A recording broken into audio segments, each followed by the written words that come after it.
Hey guys, I'd like to welcome you to the second episode of MineCraft for the Missing, the show that brings you the mix of your favorite game with a true crime story. I'll be your host, Uncle Coco. This show isn't meant to be disrespectful to anyone involved. It is simply my way of getting the stories of these individuals out as far as I can so that we can try and help bring closure to the families that have been left behind. Whether those family members have been left behind by a disappearance or by some more tragic means. So, if you enjoy the way that I do cover these stories, please remember to subscribe, like the video, and share it with your friends and loved ones. And with all that being said, let's get into it. In today's video, we will be going to the village that we saw near the end of the last episode.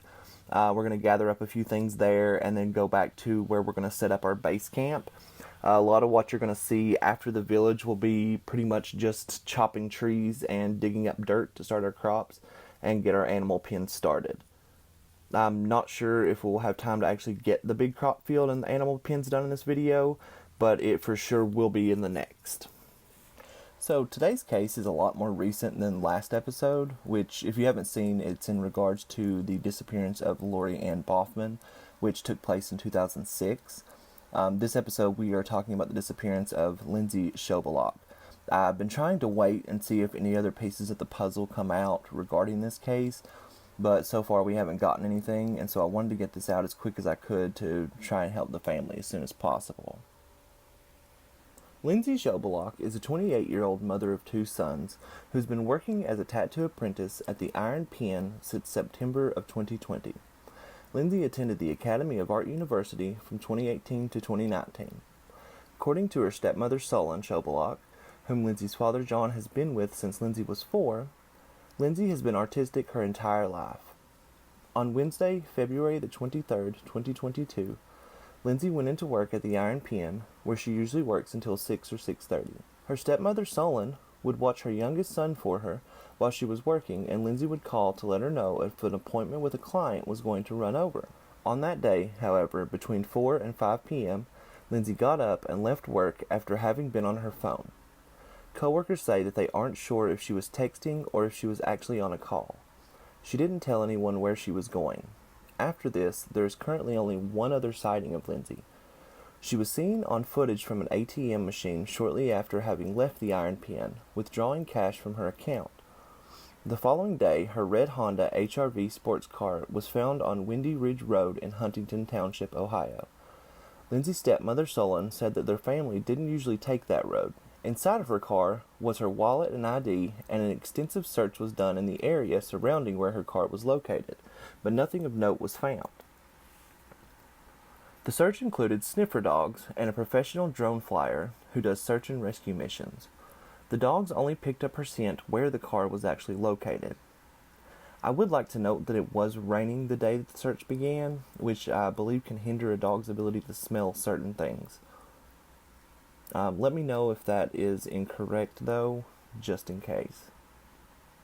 Solon also said that Lindsey left her license, purse, iPad, home computer, and her phone. So I'm assuming that her phone must have been left in the car. Either that or she had two phones, one that she had with her at work and the other that she had left at home. The Shobelocks found out that Lindsey was missing the following day at 3 p.m., which would have been February the 24th, 2022.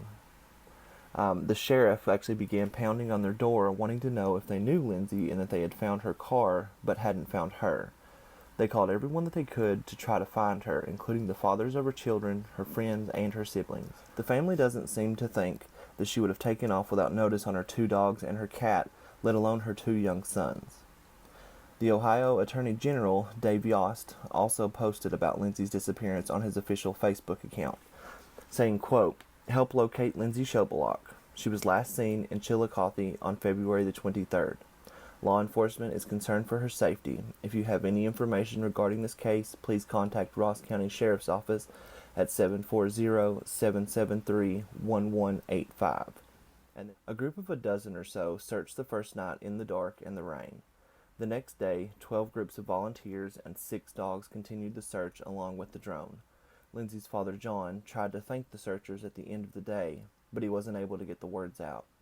The family is so grateful to everyone who has helped search for Lindsey. Lindsey's family believes that she may have been picked up by someone They didn't elaborate on if this was someone that she knew or a stranger. The authorities don't believe that she's in the woods near where her car was found. Her father is holding on to hope, though, that she's still out there, saying, quote, "I'm still hanging my hat on the two things. On the fact that she got money first she wouldn't need if she were going to hurt herself. And number two, there was no trail into the woods. There was nothing for the dogs to follow. There was nothing found by the drone or the airplane. So she got into another vehicle and left. Those are the things I'm holding on to." End quote. The Shobelocks also mentioned that they were worried about Lindsey for a while before her disappearance. Lindsey's best friend and Lindsey's sister were all very close, and they alleged that Lindsey had been alienating herself for a while, that she was more withdrawn and just wasn't her normal happy self. Solon also said that Lindsey had checked herself into a mental health facility. Well, to be fair, they did say that she checked herself into a hospital because she wasn't feeling clear-headed and that she needed a bit of help, which with the wording just makes me feel like it's a mental health facility. Solon said that the family was all very supportive of this and that they don't believe that she did receive the help that she was looking for, though. They did an evaluation for a couple of days and released her, finding no reason for her to remain in their facility. Something that I did find very interesting personally was that she could have a connection to New Orleans. Her father John said, quote, "She had told two of her friends in the past month or so, if I ever had a chance to start over, a reason to start over, I think I'd like New Orleans. And that was the only lead we had." End quote. Lindsey's friends actually sent flyers to some tattoo parlors in New Orleans just in case someone there sees her or she tries to maybe apply for a job if this is in fact what happened. Many of them did respond to the flyers and said that they would keep an eye out.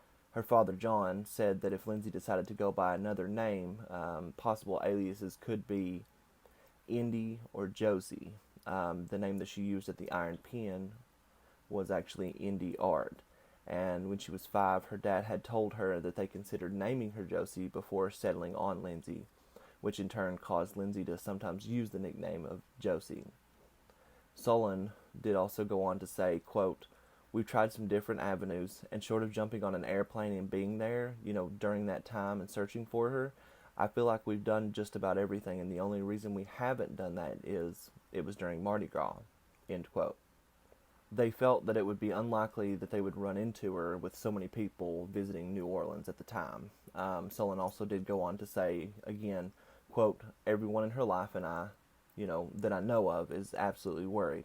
Her father and I both, we're beside ourselves. All of our family is." End quote. It's actually currently unknown what Lindsey was last wearing when she vanished. She was between 5'5" and 5'7". It does depend on the source. I'll have all of those down below.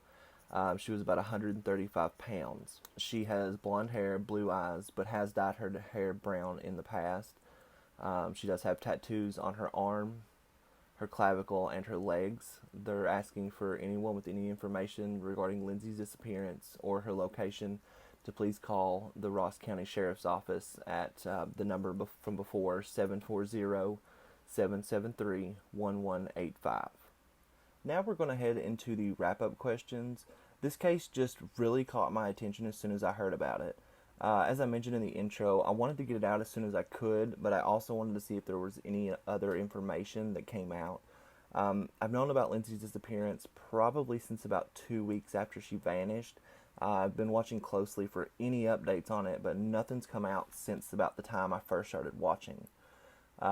So question 1, who was Lindsey talking to on the phone the day that she left work without a word? Question 2, why did she just up and leave work without saying a word to her coworkers? Why would she do that when she's never done that before? Question 3, why did Lindsey stop and get money from the ATM after the former 2 questions? It all does feel very connected. And question 4, the most important question, again, where is Lindsey? No matter what, her safety is the most important thing. I know that she was struggling with her mental health, and that alone worries me.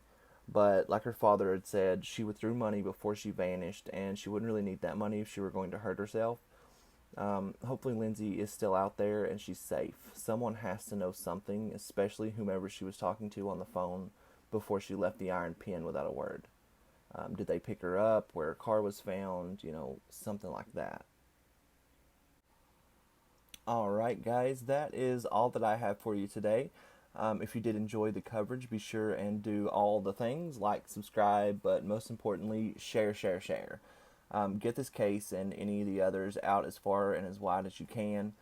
And with all that being said, I do thank you all just for being here, and I hope that you have a wonderful rest of your day. Bye for now.